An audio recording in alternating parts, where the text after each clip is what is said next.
program bantuan sosial atau yang sering kita kenal sebagai bansos, yang pada awalnya diciptakan sebagai jaring pengaman sosial, kini perlahan menjelma menjadi sebuah rutinitas seremonial. Setiap beberapa bulan, negara kembali menggelontorkan uang tunai dan sembako untuk diberikan kepada masyarakat yang dikategorikan tidak mampu. Di atas kertas, program ini tampak mulia dan berorientasi pada kepentingan kemanusiaan. Namun di lapangan, sebagian dari bantuan tersebut justru lenyap di antara tanda tangan proyek pengadaan dan kepentingan politik. Ironisnya, bansos kini tak lagi sekedar menjadi alat penyelamat, melainkan juga sarana pencitraan dermawan dalam sebuah sistem yang bocor. Dalam kondisi politik seperti ini, garis antara bantuan sosial dan alat kekuasaan semakin kabur. Dengan situasi yang demikian rapuh, muncul pertanyaan mendasar. Apakah bansos masih tentang kemanusiaan atau sekedar alat kekuasaan? Sebagai sebuah ide dan proposal kebijakan, bansos memang terlihat sebagai perbuatan mulia. Program ini hadir dengan anggaran besar dan digadang-gadang sebagai instrumen pemulihan sosial jika dijalankan secara tepat dan akuntabel. Bansos seharusnya mampu membantu menyelesaikan berbagai persoalan ekonomi dan sosial di negeri ini. Namun di kenyataannya, di lapangan menunjukkan hal yang berbeda. Program ini bergerak layaknya sebuah mesin yang terus berputar tanpa evaluasi mendalam. Bukan lagi sekedar kebijakan ekonomi, melainkan bagian dari ekonomi politik bantuan langsung.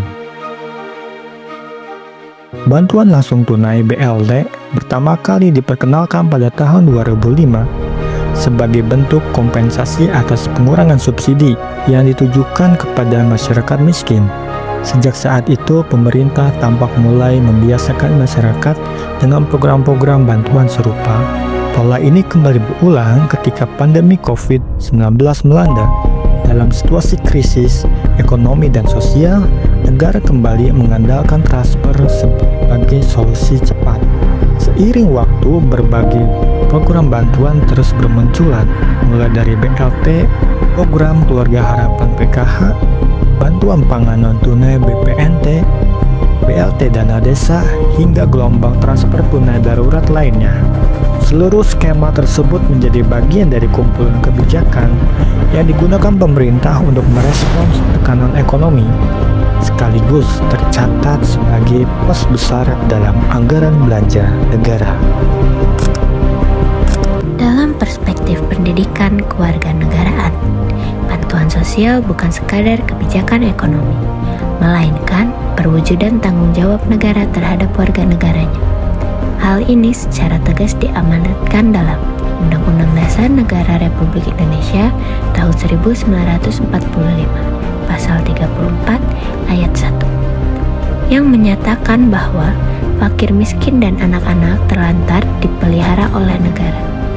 Ketentuan ini menegaskan bahwa negara memiliki kewajiban moral, hukum, dan konstitusional untuk melindungi kelompok rentan.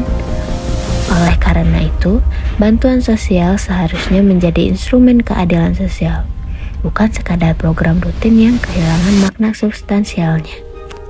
Namun dalam praktik, pelaksanaan bansos di Indonesia masih menghadapi berbagai persoalan mendasar. Salah satu masalah yang paling menonjol adalah lemahnya tata kelola dan akuntabilitas. Data penerima yang tidak akurat, keterlambatan distribusi, hingga adanya indikasi penyalahgunaan anggaran menunjukkan bahwa sistem bantuan sosial belum sepenuhnya berjalan sesuai dengan prinsip transparansi dan keadilan. Akibatnya, bantuan seringkali tidak tepat sasaran. Masyarakat yang benar-benar membutuhkan justru terpinggirkan. Sementara sebagian yang relatif mampu masih tercatat sebagai penerima bantuan. Kondisi tersebut tidak hanya berdampak pada efektivitas program, tetapi juga memunculkan dampak sosial yang lebih luas. Ketidakadilan dalam distribusi bansos memicu kecemburuan sosial dan menurunkan kepercayaan publik terhadap pemerintah. Ketika negara dianggap gagal menjalankan fungsi perlindungannya secara adil, maka legitimasi moral negara di mata rakyat pun ikut terkikis. Dalam konteks ini, bantuan sosial yang seharusnya menjadi solusi justru berpotensi menjadi sumber konflik sosial. Bantuan sosial yang semestinya bersifat netral dan berorientasi pada kemanusiaan, perlahan bergeser menjadi instrumen kekuasaan. Ketika hal ini terjadi, garis pemisah antara kebijakan publik dan kepentingan politik menjadi semakin kabur. Dalam sudut pandang pendidikan kewarganegaraan, politisasi bansos merupakan persoalan serius karena bertentangan dengan prinsip demokrasi dan etika bernegara. Warga negara beresiko diposisikan bukan sebagai subjek yang berdaulat, melainkan sebagai objek yang dimanfaatkan kerentanannya. Selain itu, bansos yang tidak disertai dengan program pemberdayaan berkelanjutan juga berpotensi menghambat kemandirian masyarakat. Maka tujuan pembangunan jangka panjang sulit tercapai. Negara kesejahteraan seharusnya tidak hanya hadir untuk memberi bantuan, tetapi juga menciptakan kondisi agar warga negara mampu berdiri di atas kakinya sendiri. Oleh karena itu, bantuan sosial perlu ditempatkan kembali pada kerangka yang lebih utuh. Bansos harus dipandang sebagai bagian dari sistem kebijakan sosial yang berorientasi pada keadilan, pemberdayaan, dan partisipasi warga negara, transparansi anggaran, pembaruan data penerima yang berkelanjutan, serta pelibatan masyarakat dalam pengawasan menjadi langkah penting agar bantuan sosial tidak kehilangan arah dan tujuan awalnya.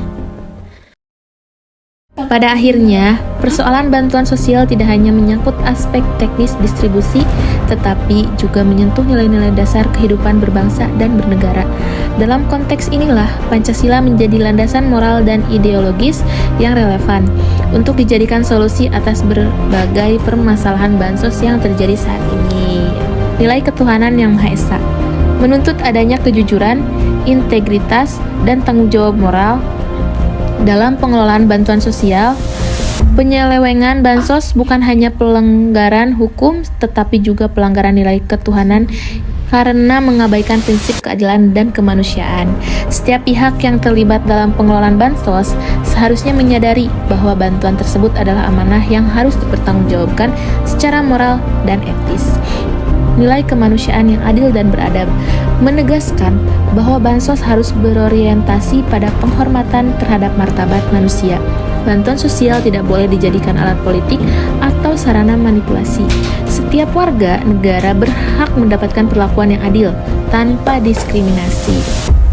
Ketika bansos disalurkan secara tidak tepat sasaran, maka nilai kemanusiaan telah diabaikan. Nilai Persatuan Indonesia mengingatkan bahwa kebijakan bansos harus mampu memperkuat solidaritas sosial, bukan justru memecah belah masyarakat. Ketidakadilan dalam distribusi bantuan dapat menimbulkan konflik horizontal dan merusak persatuan. Oleh karena itu, keadilan dan pemerataan menjadi kunci agar bansos benar-benar berfungsi sebagai perekat sosial.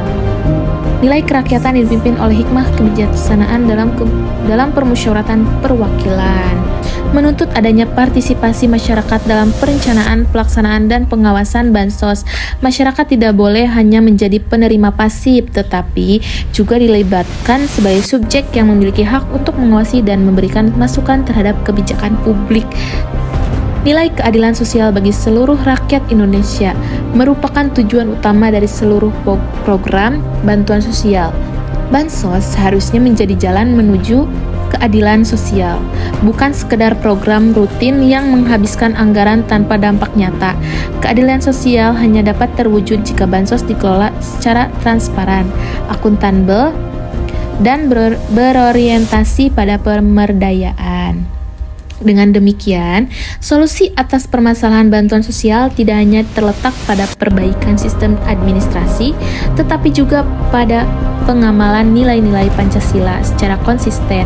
Ketika Pancasila benar-benar dijadikan pedoman dalam kebijakan publik, maka bantuan sosial akan kembali pada hakikatnya, yaitu sebagai wujud nyata kehadiran negara dalam melindungi, memberdayakan, dan mensejahterakan seluruh rakyat Indonesia.